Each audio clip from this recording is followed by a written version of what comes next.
제가 이렇게 편안하게 읽으니까 우리 주님께서 바로 이렇게 제자들이 앞에 있고, 얘들아 너희에게 고기가 없느냐 이렇게 질문하셨을 것 같은데, 이게 밑에 보시면 어디까지 밑으로 내려가시면 8절 말씀에 보시면 제자들과 육지의 거리가 한 50칸쯤 되었다. 50칸 밑에 각주가 붙어 있는데 200규빗. 한 규빗은 이렇게 손 끝에서부터 끝까지, 팔꿈치부터 손끝까지 45에서 50cm. 100규빗이면 45m, 200규빗이면 90m 정도 되는 거죠. 100m 달리기 해보셔서 다 알겠지만 그 정도의 거리인 거죠. 거기에서 주님께서 얘들아 너희에게 고기가 없느냐 이렇게 속언듯이 묻지 않으셨을 거라는 거죠. 큰 소리로 얘들아 너희에게 고기가 없느냐, 이 고기가 없느냐라고 아니하시고 고기가 있느냐 이렇게 질문하셨습니다. 부활하신 지 며칠 지나지 않았습니다. 왜냐하면 이게 세 번째 만난 거다. 14절 말씀에 보면 이것은 예수께서 죽은 자 가운데서 살아나신 후에 세 번째 제자들에게 나타나신 거다.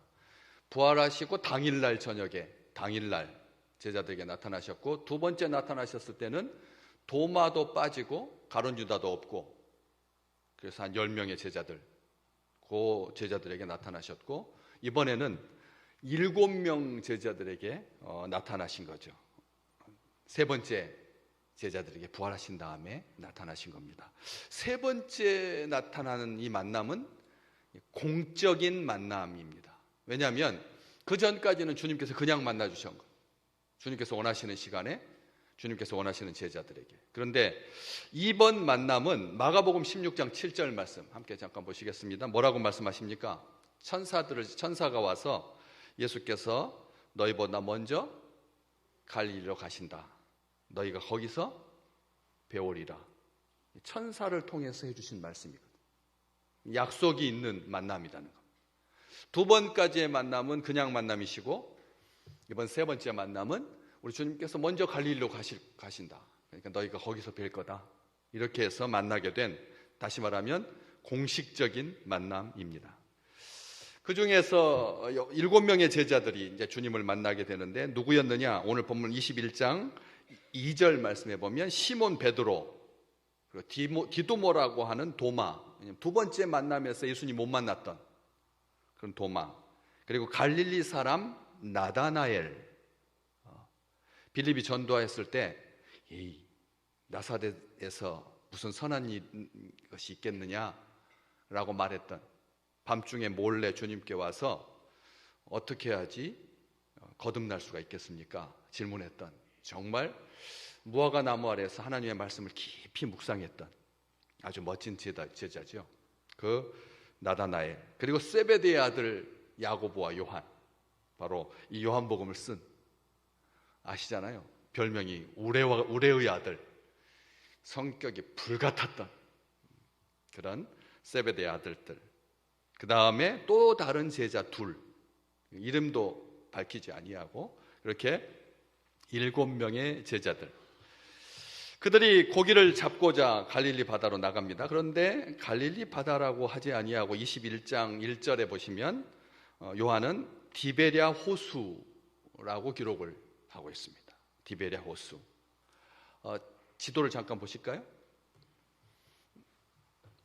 이게 갈릴리 호수인데 왼쪽에 있는 위에는 가버나움도 있고 긴네렛이라고 하는 동네가 있고, 그 밑에가 디베랴라고 하는 동네가 있습니다. 그래서 요 갈릴리 바다를 사람들이 긴네렛, 하프처럼 생겼다고 그래서 긴네렛, 게네사렛 호수라고도 하고, 그리고 맨 밑에 디베랴라고 하는 마을이 있으니까 디베랴 호수라고도 하고, 바다처럼 넓다 그래서 갈릴리 바다라고 우리가 그렇게 알고 있는.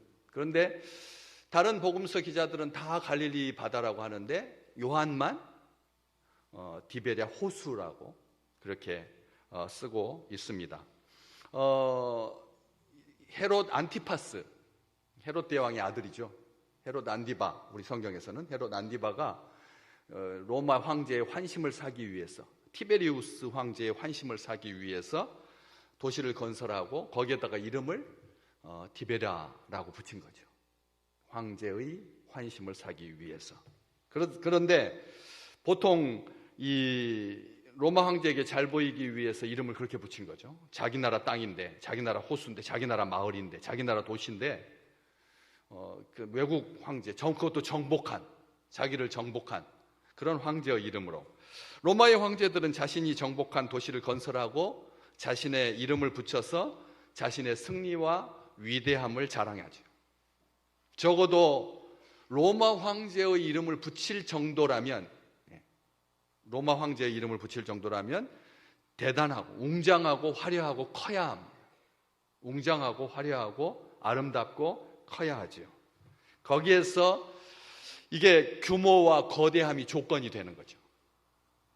이런 사고방식은 자연스럽게 거대함, 승리, 능력, 성공, 그런 것을 추구하는 그런 사람의 심리 상태를 잘 반영하고 있는 것이죠. 이 디베라라고 하는 호수 자체가 바로 그렇게, 이스라엘 백성들은 디베라 호수라고 안 불렀습니다.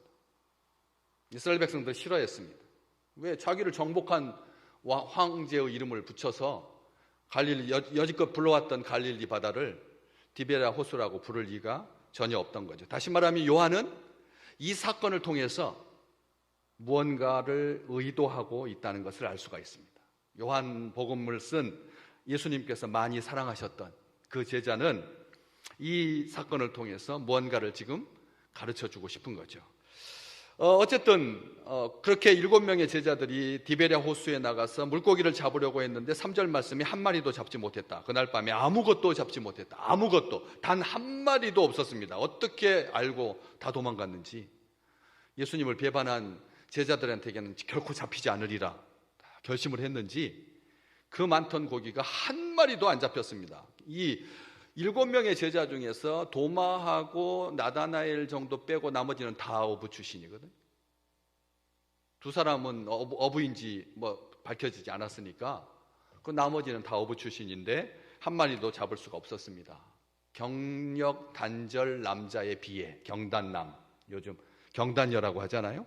예수님의 제자가 되어서 어부 생활 놓은 지 3년 만에 다시 물고기를 잡으려고 했는데 한 마리도 못 잡았습니다. 그래서 너무 이상했죠. 이게 예수님께서 오시는 날에는 그 많던 고기가 어떻게 다 알고 숨을까? 왜냐하면 똑같은 사건이 누가복음 5장에 예수님의 공생의 초기에 이런 사건이 있었거든요. 그때도 예수님이 계신 그날 오셨는데 고기가 한 마리도 안 잡혔거든요. 그러니까 이게 뭔가 징크스인가, 데자뷰 현상.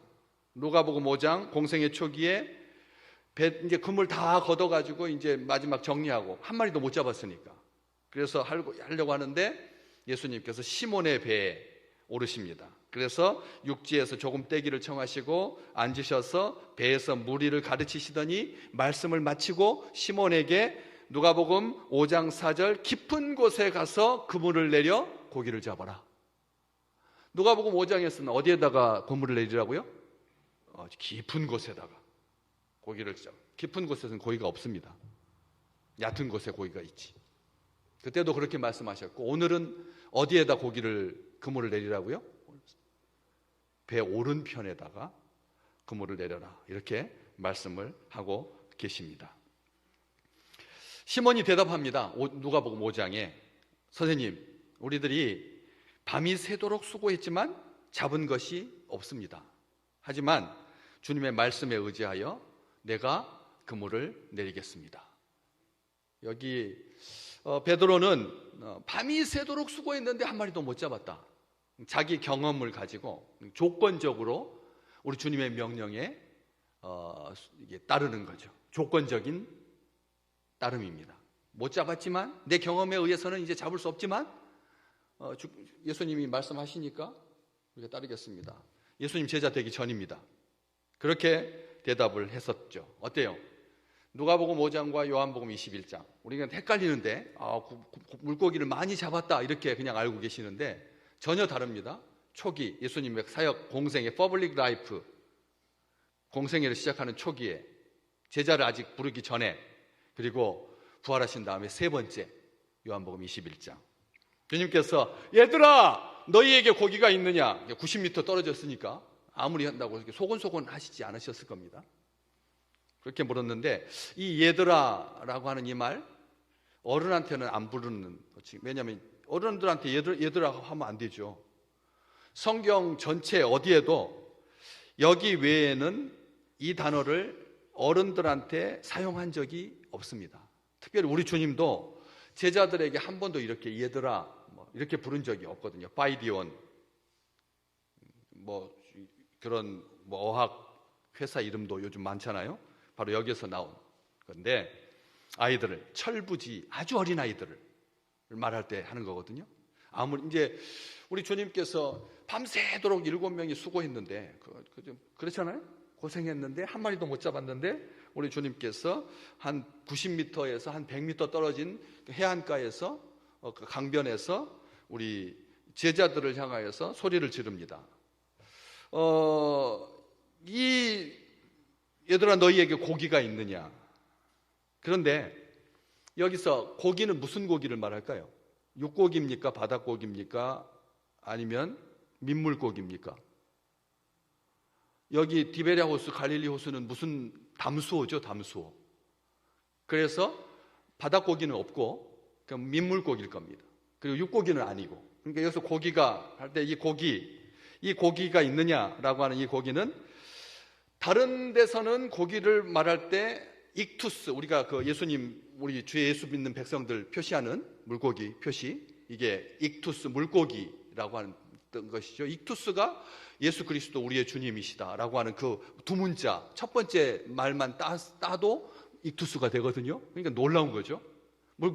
물고기가 물에서 우리를 구원하셔서 고결하게 기도하는 백성으로 삼으셨다. 이렇게 말하는 듯이 물고기를 그 두 문자 가지고 삼행시를 짓듯이 한 것 아닌데 물고기가 익투스는 그런 주 예수 그리스도 우리의 주님이시다라고 하는 그런 고백이 담겨 있는 그런 말이거든요. 그걸 물고기라고 하는데 여기만 다른 데는 다 그렇게 익투스를 쓰는데 여기에서만 프로스파기온 이 말은 물고기라는 의미가 아닙니다.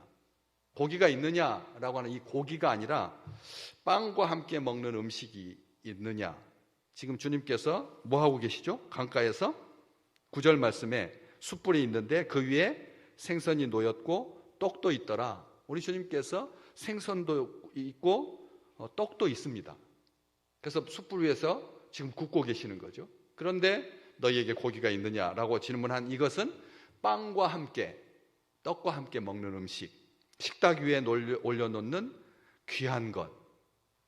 다시 말하면 귀한 물건이 있느냐? 찾고자 하는 보물이냐? 너희들이 지금 밤새껏 수고했는데 진짜 물고기를 잡고 싶어서 나간 거냐? 내가 부활했고 그리고 지금 땅끝까지 이르러서 복음을 증거하고 사람을 낚는 어부로 살아야 될 텐데 밤새껏 너희들은 지금 왜 뭐 하려고 물고기를 잡고 있느냐?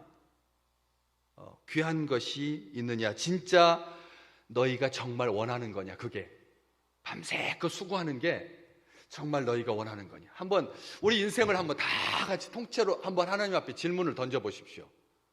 사람들이 지금 이렇게 하고 있는 것들 막 밤새껏 수고하고 있는 거 이게 진짜 우리가 원하는 건가? 귀한 건가를 생각하게 한다는 거죠. 우리가 하는 모든 일들을 한번 가만히 하나님의 저울에다가 이렇게 놓고 물어보십시오. 한번 생각을 해보십시오. 이게 하나님이 보시기에도 귀한 걸까? 우리가 지금 미친 듯이 집중하고 있는데 이 세대가 밤잠을 이 지구상에서 제일 열심히 사는 민족인데 제일 열심히 사는 민족인데 현대인들 4분도 집중하지 못한다고 합니다. 4분도 집중을 못한대요. 그런데 우리가 그냥 막 몰입하듯이 그렇게 하고 있는데 그래서 오늘 노동주일이거든요. 우리 교단에서 노동주일 내일이 5월 1일 노동절 근로자의 날. 1959년 44회 총회 때 벌써 이걸 지정했습니다. 여러분, 우리 교단이 1959년에 전쟁 끝나고 5년, 한 몇 년 안 됐는데 44회, 지금 59년이면 몇 년이 지난 거예요? 63년이 지난 거. 63년 전에. 놀라운 일입니다.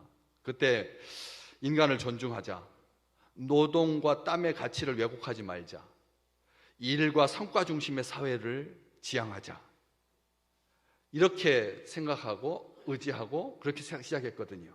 의지만 있으면 성공할 수 있다. 이 시대가 무너질 때까지 자신을 몰아붙이는, 그래서 조바심과 과로로 탈진하고 불안하고 우울하고 스트레스로 스스로 병들게 되는, 너희가 정말 원하는 것을 얻었느냐? 실패를 용납하지 못하는 사회, 비판적이게 하고 비교하게 하고 교만과 위축을 반복하게 하고 탐심으로 망가지게 하는 사회, 점점 그려지고 있더라고요. 안 그래요? 이 사회가 불구덩이 아닙니까? 우리 세대 20, 30대가 그냥 영혼을 끌어모아서 보증금 내고 그 다음에 저 월세로 살고 있는데, 그것을 3,000채, 10,000채를 가지고 있는 사람이 갭 투자해가지고 여기서 받아가지고 요거 사고 여기서 받아서 해가지고 분당에 사는 그 부부는 하루에 6채를 계약을 하고, 원룸을 하루에 6채를 사고, 그걸 가지고 젊은 세대를 유린하고. 어떠세요? 너희가 지금 귀한 것을 얻었느냐? 갖고 싶었던 것을, 추구하던 것을, 원하던 것을 찾았느냐?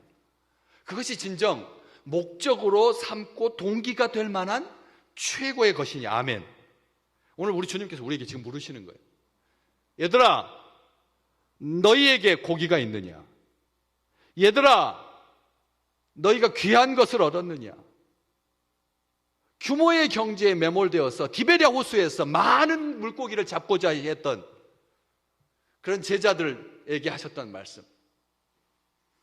기분 나쁜 소리거든요. 얘들아 하면. 그렇죠. 우리가 지금 우리한테 철부지들아, 이 철부지들아 라고 하는 말과 같은 건데, 비난조인데, 만약 잘못 해석하면 비난하는 말이죠.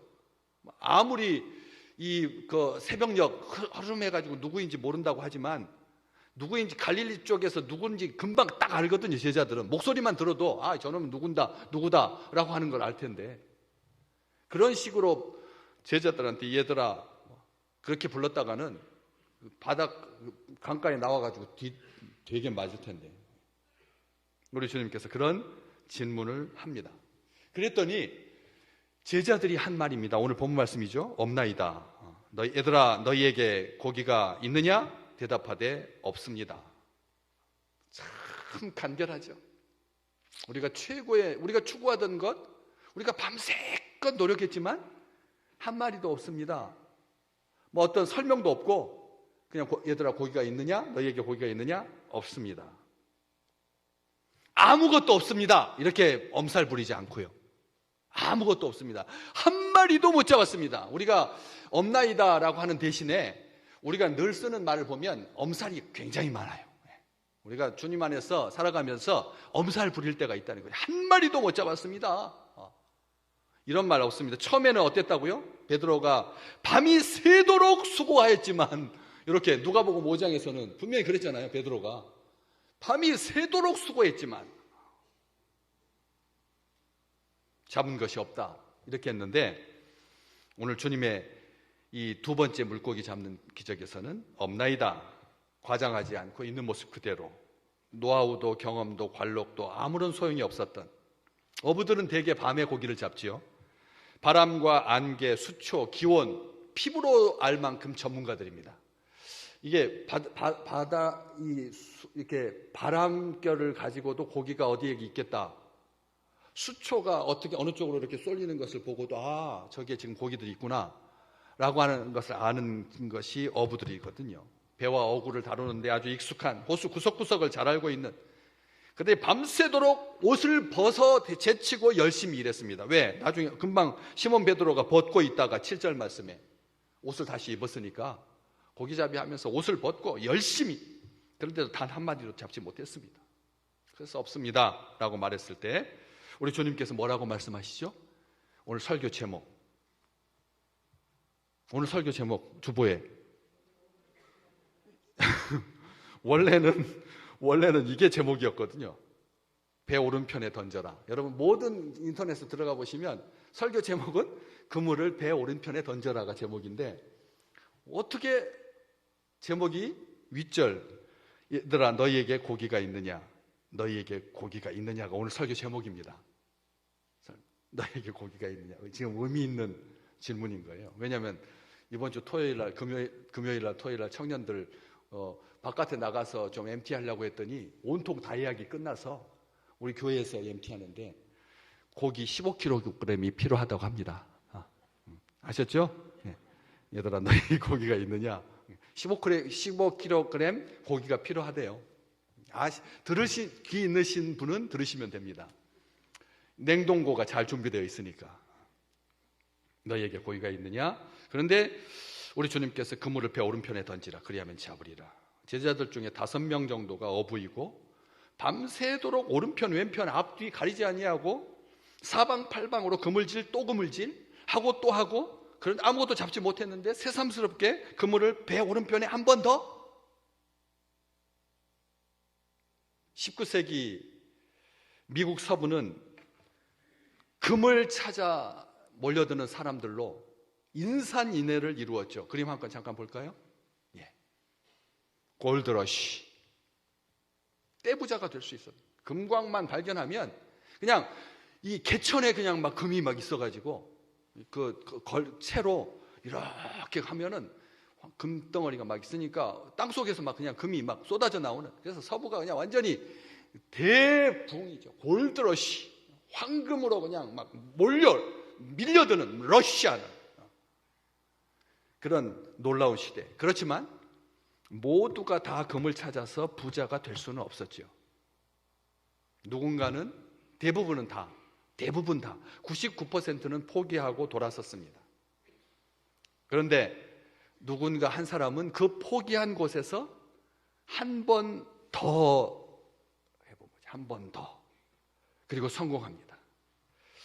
그런데 이 텍사스 유전지대, 텍사스에 기름이 많이 나잖아요. 거기도 오래도록 사람들 주변에 막 이렇게 기름기가 막 연못에 막 이렇게 이 검은 물질, 막 끈적끈적한 물질에 막 짐승들도 빠져 죽고 막 이런 이상. 그러니까 거기가 완전히 석유 유전 대매장지인데 그 주인들이 뭐 기름 등불로 쓰는 기름이었거든요. 대부분 그 당시에는 고래유로, 그다음에 식물의 기름으로 이렇게 등불을 밝히다 보니까 막 끓음도 많고, 또 고래 기름 가지고 등불을 밝히려고 하면 너무 비싸고 해가지고 막 그때 막 석유가 기름이, 그래서 다른 거 다 좋은 거 휘발유 성분 좋은 것은 다 버리고 제일 등급이 낮은 등유로 불을 밝히는, 귀한 것은 다 버리고 제일 찌꺼기 가지고 불 밝히는 그런 시대여가지고 대단했거든요.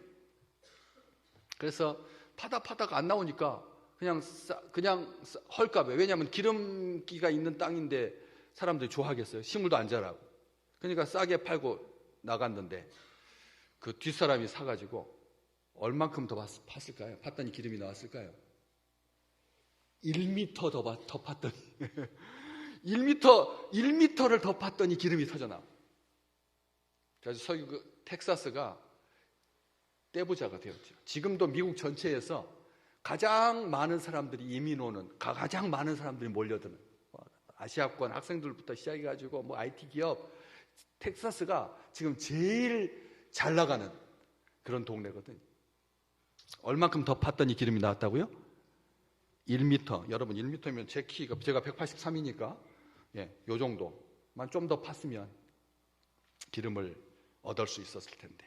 그래서 종이 한 장 차이, 한 번 더의 위력이죠. 날이 새도록 온갖 시도를 다 해보았지만 아무 소득이 없었던, 그래서 자리를 잘못 잡았나 싶어가지고 자리도 옮겨보고 그물이 나빠서인가 해서 그물도 바꿔보고 하면서 한 번 더 하다가 날이 새고 말았는데, 빈 그물인데 허무하고 당혹스러운데 어부들에게 빈 그물은 수치인데, 다른 사람들이 빈 그물은 그런가 보다, 우리는 아마추어니까 할 수 있지만 정작 전문가인 어부들에게는 자존심 상하는 정도가 아니라 비애고 수치이고 모욕이고 치욕이고 어떤 말로도 위로받을 수 없는 비참한 일인데, 지금 모르는 사람이 우리를 부르면서 얘들아 라고 불렀고, 그리고 너에게 귀한 것이 있느냐 라고 질문한 다음에 배 오른편에 던져라 말을 하는데, 이 상황에서 우리가 굳이 한 번 더 해야 되나?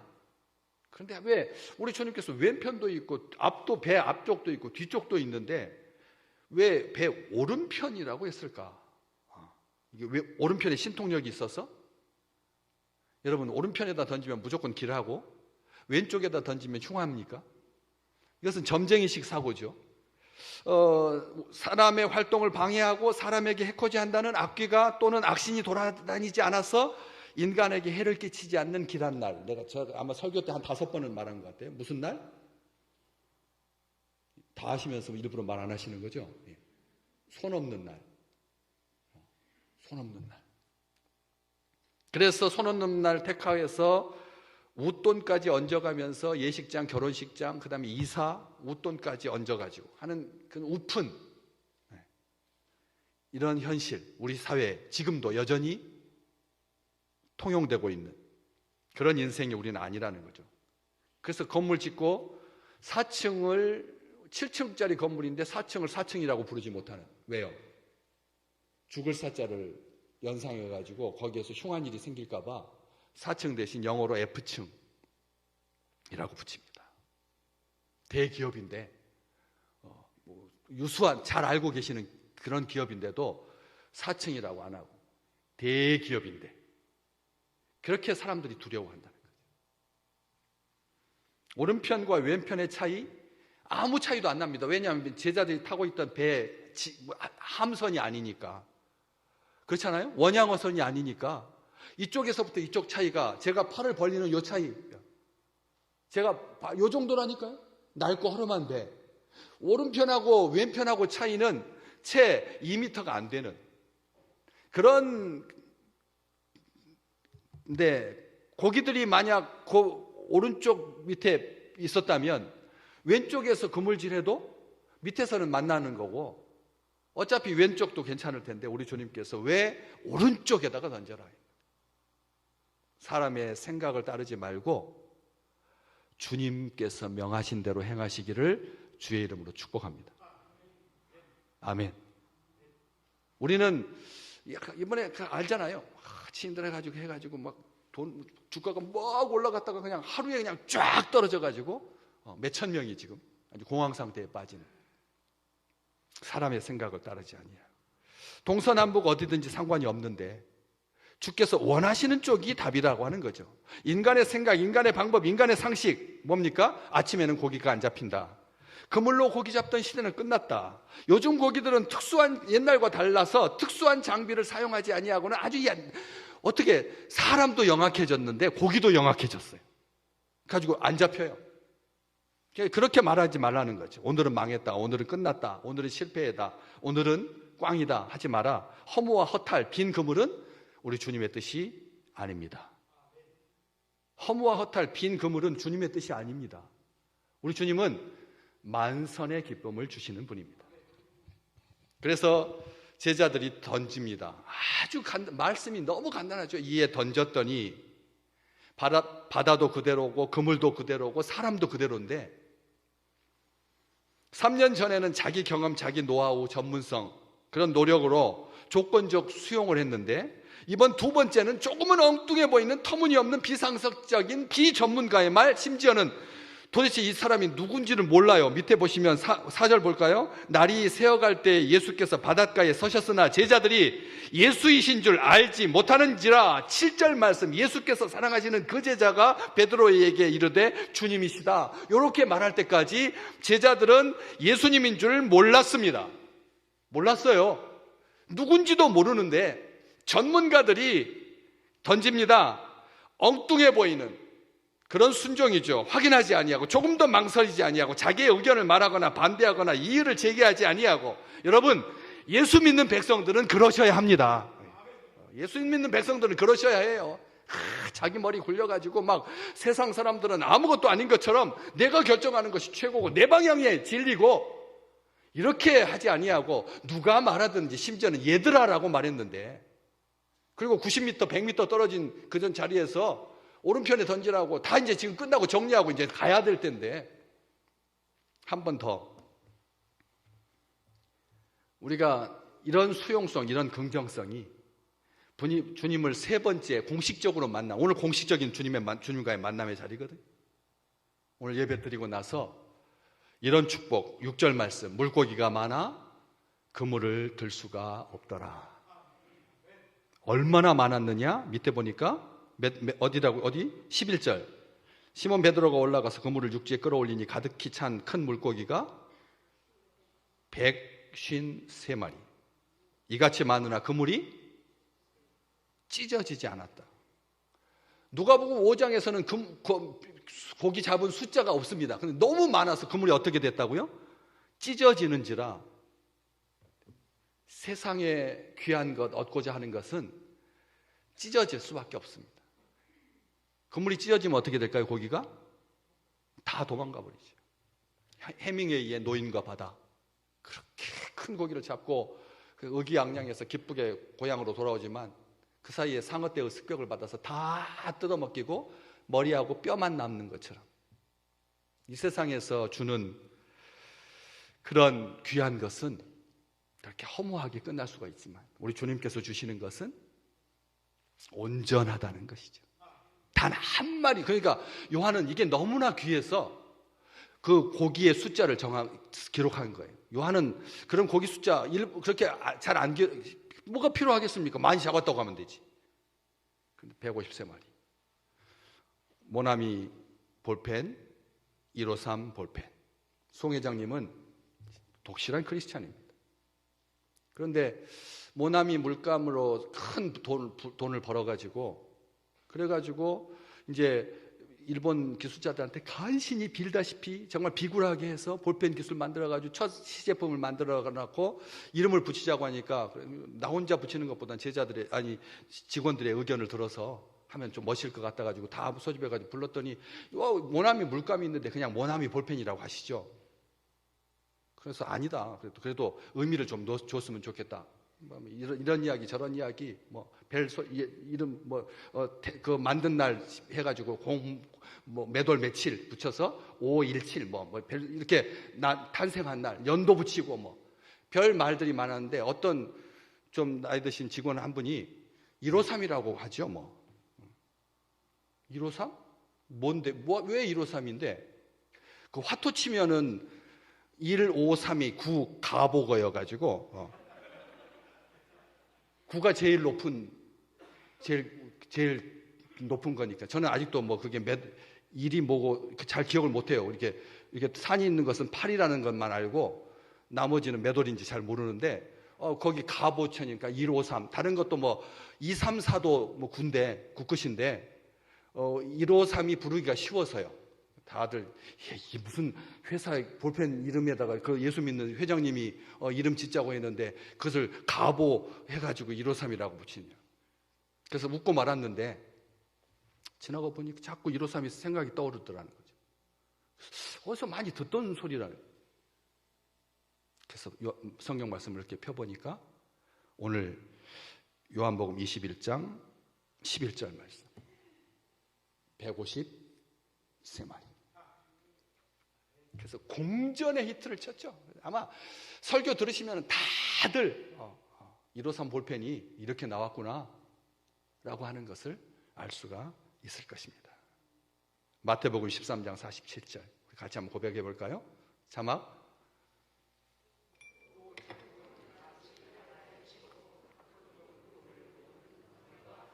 아멘.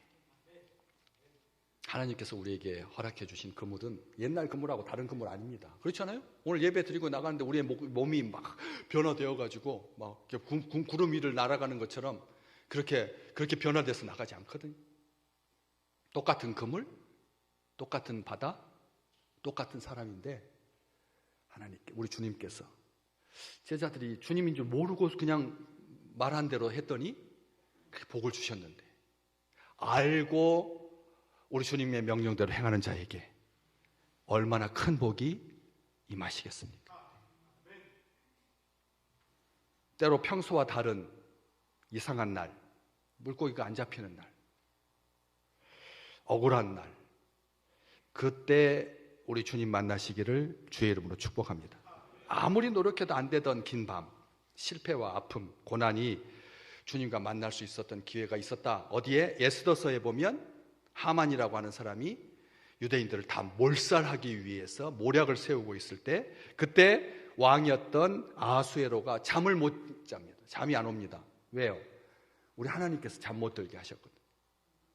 그래서 선조들의 책을 이렇게 읽다가 모르드게를 축복해 줘야 되는구나, 보상해 줘야 되는구나 하는 과정에서 결과는 누가 죽었죠? 하만이 자기가 이스라엘 백성들 죽이려고 만들어뒀던 그 교수대에 자기가 달려서 죽게 되었던 것이죠. 실패는 인간의 판단입니다. 제자들은 실패했습니다. 그러나 하나님은 그것을 실패라고 하지 않으십니다. 실패라고 하지 않으십니다. 악을 선으로 바꾸시는데 우리에게 선한 것은 없습니다. 그럼에도 불구하고 하나님은 우리를 위하십니다. 온전한 길로 하나님을 의지하고 강하게 붙들고 하나님의 크고 놀라운 일을 기대하며 우리를 통해서 일하실 놀라운 우리 주님과 함께 동행하는 귀한 날 되시기를 주의 이름으로 축복합니다.